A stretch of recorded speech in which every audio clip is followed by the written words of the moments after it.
दूसरा हम पढ़ेंगे घात वाले बहुपद का गुना। तो घात वाले बहुपद का गुना क्या होता है, आइए इसके बारे में हम समझते हैं। जैसे देखिए हम पढ़े थे माइनस गुना माइनस क्या होगा प्लस, प्लस गुना प्लस क्या होगा प्लस, माइनस गुना प्लस क्या होगा माइनस, प्लस गुना माइनस क्या होगा माइनस। अब इसी तरह पढ़ेंगे घात वाले बहुपद का गुना। तो समझते हैं हम इसको अच्छा से। अब देखिए कोई संख्या है, जैसे x पावर 1 गुना x पावर 5 गुना x पावर 6 बराबर, अब y पावर 2 गुना और y पावर -3 बराबर, x पावर 8 गुना x पावर -10 बराबर, x पावर 6 गुना x पावर -7 बराबर, x पावर 6 गुना x पावर 32 गुना x पावर 96 बराबर, x पावर 7 गुना y पावर 8 गुना z पावर 9 गुना x पावर 2 गुना y power 3 बराबर। अब हम बचपन में अगर पढ़े होंगे तो कहता है समान गुना में अगर आधार समान रहता है तो उसका घात क्या हो जाता है, जुट जाता है। अगर गुना में आधार समान नहीं हो तो क्या होता है, अगर गुना में अगर किसी बहुपद का हम गुना करेंगे, उसका अगर आधार समान हो तो घात क्या होगा, जुड़ जाएगा। अगर आधार हमारा समान नहीं रहेगा तब क्या होगा, इसका तो आधार समान है ना, घात क्या हो जाएगा, जुड़ जाएगा।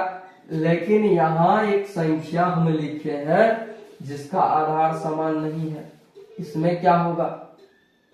तो हम ऐसा कर सकते हैं, अगर आधार समान है तो गुना में पावर या घात क्या हो जाएगा, जुट जाएगा। अगर आधार समान नहीं है तो न ही घात जुटेगा, सिर्फ उसका गुणांक गुना होगा और संख्या क्या होगा, समान रहेगा। तो चलिए समझते हैं घात किसको बोलेंगे और आधार किसको बोलेंगे और गुणांक किसको बोलेंगे। अगर कोई संख्या हम x लिखे हैं, तो अगर कोई संख्या हम x लिखे हैं तो अगर कोई संख्या है तो उस पर पावर कितना होता है, हमेशा 1 रहता है। उसका गुना में कितना होता है, हमेशा 1 होता है। इसका कहने का तात्पर्य है अगर कोई संख्या है तो उसका घात कितना होगा, घात बराबर भी 1 रहता है।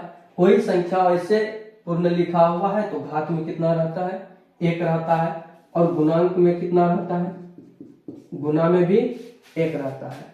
अब जैसे 4 लिख दिए, 4 पर अभी घात कितना है, 1 घात है, घात कितना है, 1 है, और गुना में कितना है, गुना में भी कितना है, 1 है।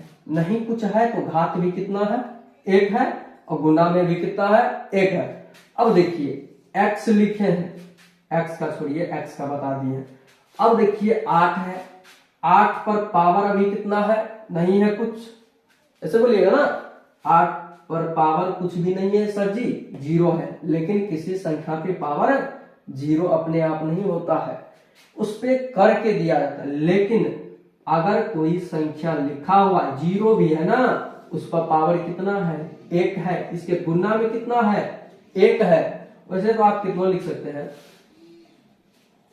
8 है तो इस पर पावर कितना है, अभी 1 है, इसके गुना में कितना है, 1 है, गुना में भी 1 है। 15 है, 15 है तो पावर कितना है, अभी 1 है, इसके गुना में कितना है, 1 है, 1 है। जैसे दे दिया 1 करोड़, ऐसे लिख दिया, ऐसे लिख दिया 1 करोड़, 1 करोड़ लिख दिया। अब सर जी क्या होगा, देखेंगे कुछ भी नहीं है, पावर में कितना है, 1 है, और गुना में कितना है, 1 है। कोई भी संख्या लिखा हुआ है तो उसके पावर में हमेशा 1 रहता है और गुना में कितना होगा, 1 होगा। जैसे आप देखिए यहां लिख दिया है -9, अब क्या होगा सर जी, गुना में तो आप कहते थे 1 है, लेकिन यहाँ माइनस लगा हुआ है तो एक काम कीजिए ना, इसका गुणांक कितना होगा, इस पर 9 पर पावर कितना होगा, 9 का घात हमेशा एक, हमेशा नहीं, जब तक 9 पे कुछ नहीं है तो घात कितना होगा, 1 होगा। और गुना में क्या है, माइनस, और गुना में रहता है कौन सी, 1, -1।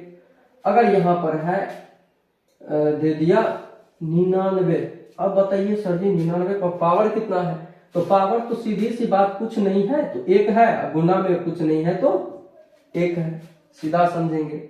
अब देखिए आगे बताते हैं।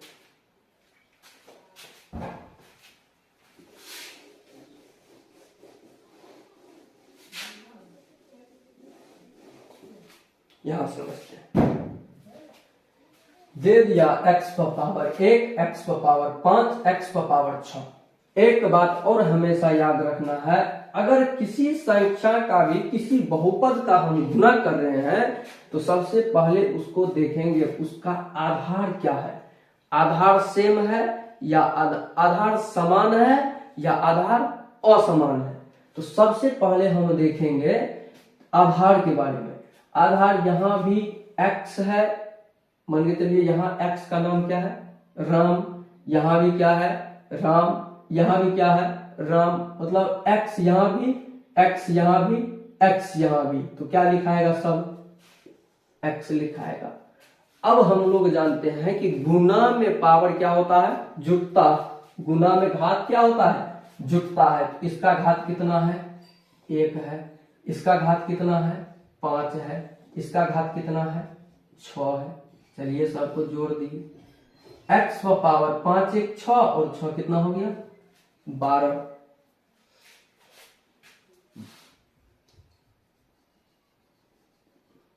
पांच 1 6 और 6, x पर पावर 12।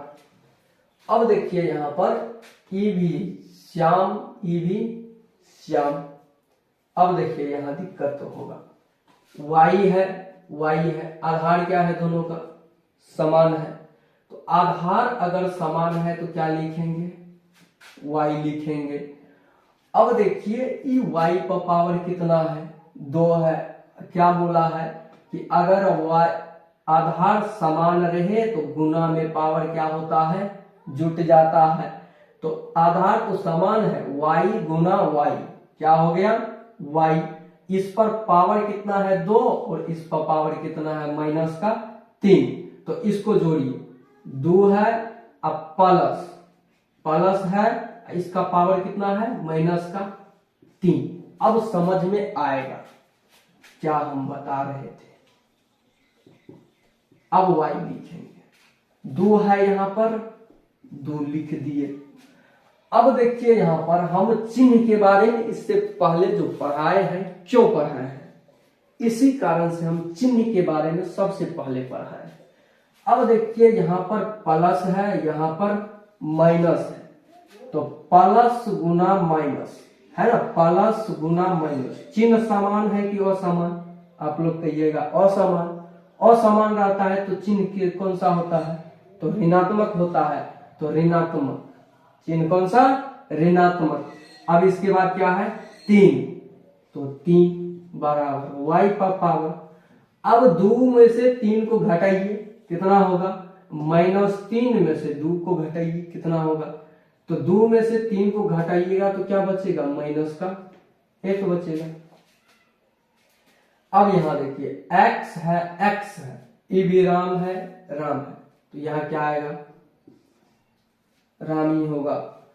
अब हम जानते हैं कि आधार समान रहता है तो गुना में पावर जुटता है, तो गुना में पावर क्या होगा, अब जुटेगा, जुटेगा। तो यहां पर 8 है, 8 दे दिए, प्लस प्लस, इसका पावर कितना है, -10, तो माइनस का 10। चलिए लिख दिए। अब बराबर x का पावर आ गया 8 प्लस, आधार दोनों का समान है तो गुना में पावर को क्या कर दिए, जोड़ दिए। तो x का पावर 8 प्लस गुना माइनस। पहले बताए हैं चिन्ह असमान आ गया तो क्या कर देंगे, घटा देंगे तो -10 है 10 12